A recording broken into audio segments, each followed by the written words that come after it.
division bleue fait partie du 12e corps d'armée, affecté à l'armée de MacMahon. Rassemblée au camp de Châlons, celle-ci, dans la deuxième quinzaine d'août, va tenter la jonction avec l'armée de Bazaine, enfermée dans Metz. Le 30 août, après 6 jours de marche et contre-marche harassante, un de nos corps d'armée s'étant laissé surprendre à Beaumont, la première brigade, celle du général Reboul, doit intervenir, d'ailleurs avec succès, pour le dégager. Le lendemain, 31 août, vers midi, c'est l'autre brigade qui est chargée de reprendre Bazeilles que l'ennemi vient d'occuper. Le général Martin Despalières enlève sa troupe. L'ennemi est refoulé et sa supériorité en nombre et en artillerie lui permet, en multipliant ses attaques, de reprendre pied dans la localité.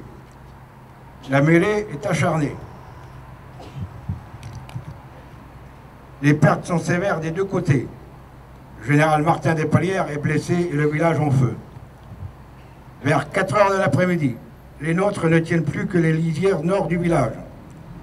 C'est alors que la brigade Reboul, conservée jusque-là en réserve, est engagée et avant la tombée de la nuit, Bazeilles est entièrement repris une nouvelle fois, toujours au prix de combats acharnés. On s'organise pour la nuit. Seuls des grands gardes placés aux ordres du commandant Lambert, sous-chef d'état-major de la division, tiendront la localité. Le commandant Lambert, comprenant que l'ennemi puissamment renforcé pendant la nuit va revenir en force, lui tente un piège. Lorsque le 1er septembre au lever du jour, les Bavarois commencent à pénétrer dans le village, ils croient celui-ci abandonné. Une vigoureuse contre-attaque menée par 150 marsouins les surprend et les met en fuite. Nous sommes à nouveau, et pour la 3e fois, maîtres de Bazeilles. À ce moment, survient un coup de théâtre. Le général Ducrot, qui vient de remplacer MacMahon blessé, veut regrouper l'armée et l'ordre est donné d'abandonner Bazeilles. Ce que l'ennemi n'a pas réussi, la discipline l'obtient. Bazeilles est évacué. Mais le général de Waffem, porteur d'une lettre de service, prend le commandement et jugeant autrement la situation, ordonne que soient réoccupées les positions abandonnées. Il faut reprendre Bazeilles, dont les Bavarois n'ont pas manqué de s'emparer entre-temps. De Vassoine n'hésite pas et sa division en une seule colonne s'empare du village pour la 4e fois, malgré la défense acharnée de l'adversaire.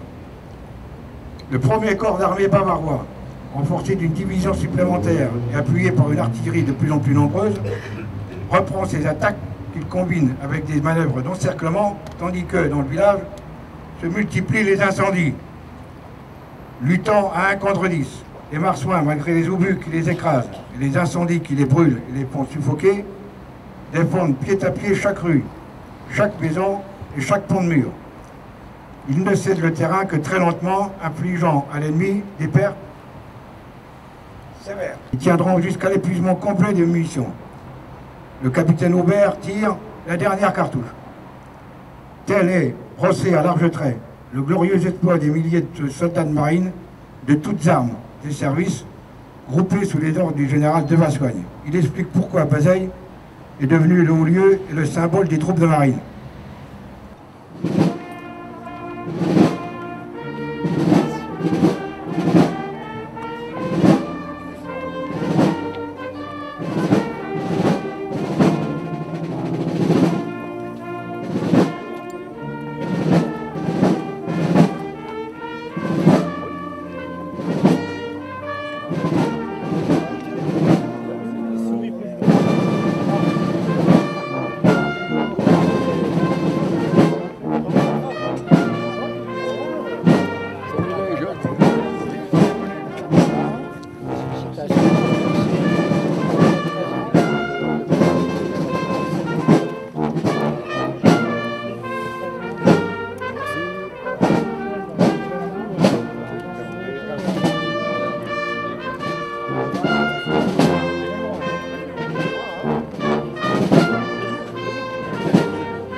on va